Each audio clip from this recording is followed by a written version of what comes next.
Hello, good morning. मी प्रियांका आणि प्रियांकाच व्लॉगमध्ये तुमचं स्वागत आहे. झाली आहे माझी सकाळी सकाळी व्लॉगला सुरुवात. चला तर आता इथे ना मी उर्वीला आंघोळ घातली आहे. तिच्या शाळेचा टाईम झालेला आहे. आता थोड्या वेळाने शाळेत जाणार आहे ती. आणि माझा अर्धा टिफिन पण बनवून झालेला आहे, अर्धा बनवायचा राहिला आहे. तर इथे उर्वीला आंघोळ घातली आहे. आता तिला रेडी करते मी शाळेत जाण्यासाठी. तर चलो उर्वी, ते आता खेळतीये, मी तिला रेडी करते. सगळा टिफिन संपवायचा शाळेमध्ये नक्की. तू बोलली ना मला भाजी चपाती दे.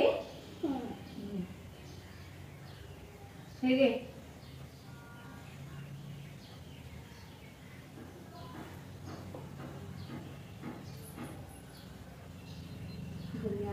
आणि बदाम खाते.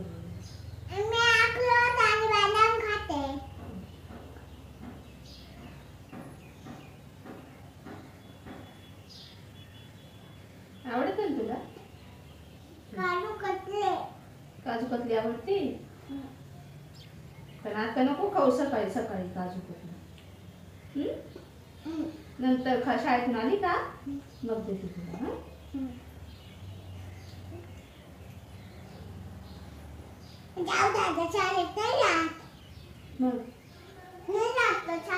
कोण?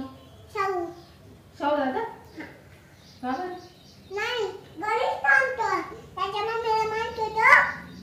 मी उर्वीला नाही इथे तिची स्वतःची बॉटल भरायला सांगितली होती आणि तिला बोलली की डबा आणि बॉटल आहे ना बॅगमध्ये ठेवून दे. अशी सवय मी तिला हळूहळू लावतीये, कारण मुलांना सवय लागली पाहिजे पुढे, नाही तर मग आपल्याला अवघड जात नाही ह्या सगळ्या गोष्टी. आपण जर सगळ्या गोष्टी त्यांना जर पुरवत राहिलं तर ते आपल्याला महाग पडतं पुढे जाऊन.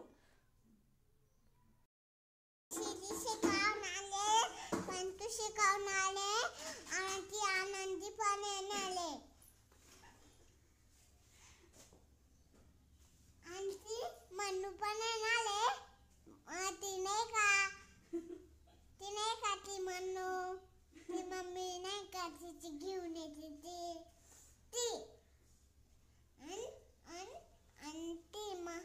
ती माऊ पण येणार तिच्या आजी सोबत.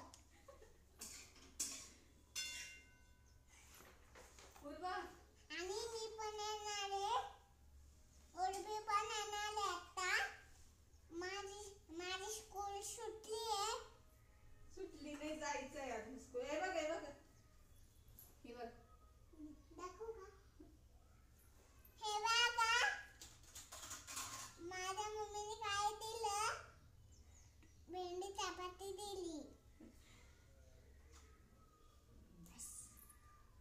तर उर्वीची तयारी वगैरे करून तिला शाळेत सोडवलं. त्यानंतर आहे ना मी माझ्या स्वयंपाकाला सुरुवात केली. स्वयंपाक म्हणजे माझ्या पोळ्या झाल्या होत्या, भाजी डाळ राहिली होती, भात राहिला होता आणि भेंडीची भाजी पण तर झालीच होती, टिफिनला द्यायची होती. तर मग माझी लवकर बनून झाली. मी आता फक्त डाळीला फोडणी द्यायची होती, मुगाची डाळ बनवायची होती. मला कसं गुरुवार होता आणि गुरुवारच्या दिवशी आहे ना माझा सगळं म्हणजे पालेभाज्या वगैरे अशा संपून जातात गुरुवारपर्यंत. म्हणजे असं माझं असतं, एखाद दोन भाजी उरते पण मग सगळा भाजीपाला माझा संपतोच, कारण मी आणतेच तेवढा, जेवढा हवा आहे तेवढाच आणते मी, जास्त काही भरून ठेवत नाही, कारण आठवड्याला आणता येतोच. मग ना मी त्या डाळीला तिखट डाळ बनवायची होती, मला मुगाची डाळ शिजवून घेतली होती. मग त्यात कांदा टोमॅटो लसूण हे सगळं टाकून आहे ना मी फोडणी देऊन घेतली. आणि माझी डाळ झाल्यानंतर आहे ना मी इथं लादी वगैरे पुसायला घेतलं. म्हटले घरात कोणी नाही आहे ना, तर चला आपण आहे ना आता सगळं क्लीन करून घेऊया. तसंही माझं कसं असतं, आता उर्वीचा शाळेचा टाईम जास्त झाला आहे ना, म्हणजे टाईम वाढला आहे ना, तर मला टाईम मिळतो घर वगैरे आवरायला, जास्त माझी धावपळ होत नाही. मग इथे ना मी 11 11:30ला लादी वगैरे पुसायला घेतली. इतर कामं माझी झाली होती, भांडे राहिली होती आणि लादी राहिली होती फक्त. म्हटले चला आता आपण सगळं घर आहे ना लादी वगैरे पुसून घेऊया. आणि माझ्या मॉपचा आहे ना एक प्रॉब्लेम झाला आहे, माझे आता मी जे पकडलं आहे ना हातात तर ते ना निघून येतं, तर त्यामुळे ना मला खूप हळूहळू असं हे करावं लागतं, कारण ते मध्ये मध्ये निघत असतं, असं पटकन निघून येतं. म्हणून आहे ना हळूहळू मी करत असते, लादी पुसत असते. कसं आहे, वेळेत सगळी कामं झाली ना तर बरं वाटतं, नाहीतर मग काय आहे, आपली चिडचिड होते आणि मुलं वगैरे शाळेतून आले किंवा मिस्टर जॉबवरतून आले तर त्यांना असं घर पसारा झालेला दिसला की मग त्यांचीही चिडचिड होते. त्यामुळे ना ते येण्याच्या आत आपलंही हे केलं पाहिजे, आपण आवरून ठेवलंच पाहिजे. म्हणजे कसं आहे, घरही नीटनेटकं दिसतं आपलं आणि आपल्यालाही छान वाटतं आणि समोरच्या माणसालाही आल्यावर छान वाटतं. म्हणून आपण रोज अशी म्हणजे टापटीपपणा ठेवलाच पाहिजे. मी तर ठेवतेच. ही माझी बेडरूमची गॅलरी आहे, तर गॅलरी पण पुसून घेत होती. माझे ना बेडरूमचे झाडं गॅलरीतले झाड आहे ना खूप मस्त झाले. तिकडे तर समोर हिरवं दिसत असेल ना तर तो गोकर्णाचा वेल आहे आणि त्या शेजारी तुळस आहे, एक वेली आहे, फुले तर त्याला छान येल्लो कलरचं. आणि इकडे बघा, आता माझं बेडरूम, मी ती गॅलरी पुसल्यानंतर मी इकडे बेडरूम पुसायला आली. आणि इथे बघा, उर्वी शाळेतून आली होती. मग आहे ना मी काय झालं, इथे ना मी हे नंतर पुसायला घेतलं, तोपर्यंत उर्वी आली पण होती. आणि बघा इथे तिची मस्ती चालू आहे आणि कशी करत असते, हिचं हे असंच चालू असतं. गुरुवारचा आमचा बाजारचा दिवस असतो, गुरुवार मार्केट. तर भरपूर मोठा बाजार भरतो आणि मी संध्याकाळी जाऊन भाजीपाला वगैरे घेऊन आली.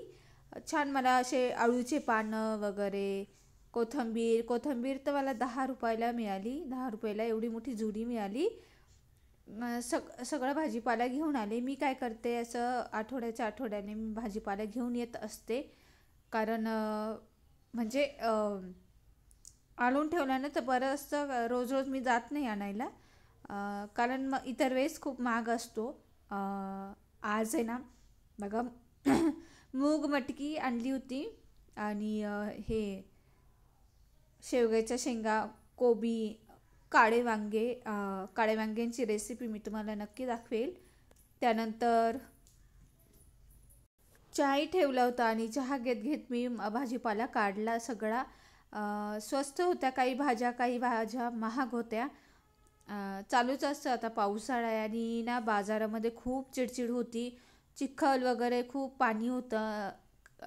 निम्मा बाजार म्हणजे लोक विकायला बसलेले नव्हते. थोडासाच होता यावेळेस, नाहीतर दर गुरुवारी भरपूर मोठा बाजार असतो. फ्लावर 20ला आणली आणि बऱ्याच भाज्या मी अशा ना स्वस्त याच्यात आणल्या. पण ना ह्यावेळी म्हणजे फळभाज्या महाग होत्या आणि पालेभाज्या स्वस्त झाल्या होत्या. मेथी ही मला 20ला भेटली. आणि मला एक काय ना सबस्क्रायबरची म्हणजे कमेंट केली मला एका सबस्क्रायबरने की ताई, तुमच्या लॉगमधून नाही ना म्हणजे आम्हाला भाज्यांचे भाव वगैरे कळतात. कारण गेल्या आठवड्यामध्येच आहे ना मी भाज्यांचे भाव वगैरे ना म्हणजे त्यावरती पण मी व्हिडिओ बनवला होता मागच्या आठवड्यामध्ये. तर तो लॉग बघितल्यानंतर आहे ना ते एक दादा मला बोलले की म्हणजे तुमच्यामुळे ना आम्हाला भाज्यांचे भाव वगैरे, मार्केटचे भाव कळतात का. तुमचा व्हिडिओ बघितला की लगेच समजतं. कारण कसं आहे, आपण लेडीज आहे ना जातो भाज्या वगैरे घ्यायला, आपल्याला भाव माहीत असतात, कोणत्या आठवड्याला कोणता भाव आहे कोणत्या भाजीला. पण जेंट्स लोक सहसा जास्त करून जात नाही. मी माझ्या मिस्टरांवरतूनच सांगते, ते कधीच भाज्या आणायला जात नाही. कुठलीही परिस्थिती असो पण ते जाणारच नाही. ते भलेही दुसरं कोणाला सांगतील, जर शक्य झालं नाहीच मला तर, पण ते कधीच जाणार नाही. असं असतं. म्हणून मी सांगते की जास्त जेंट्स लोक जात नाही. त्यामुळे काही जेंट्स लोकांना भाज्यांचे भाव वगैरे माहीत नसतात. हो, पण काही जेंट्स लोक जातात, त्यांना माहीत असतात भाज्यांचे भाव वगैरे काय आहे काय नाही. आणि ती कमेंट वाचून मला खूप बरं वाटलं, कारण खरंच माझ्या लॉगमधून काहीतरी घेण्यासारखं आहे असं मला वाटलं. माझ्या लॉग थ्रू म्हणजे लोकांना अपडेट मिळत आहेत, कुठलीही गोष्टीची असू द्या ती मिळतात तर आहे ना, तर मला ते छान वाटलं.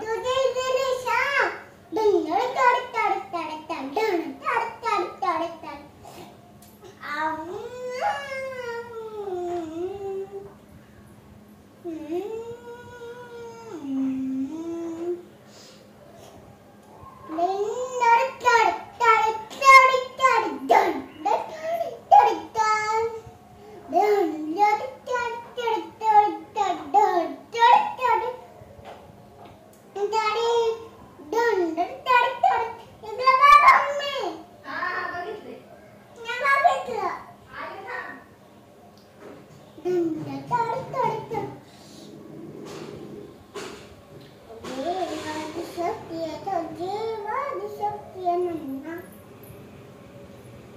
देवाची शक्ती आता देवाची शक्ती नन्ना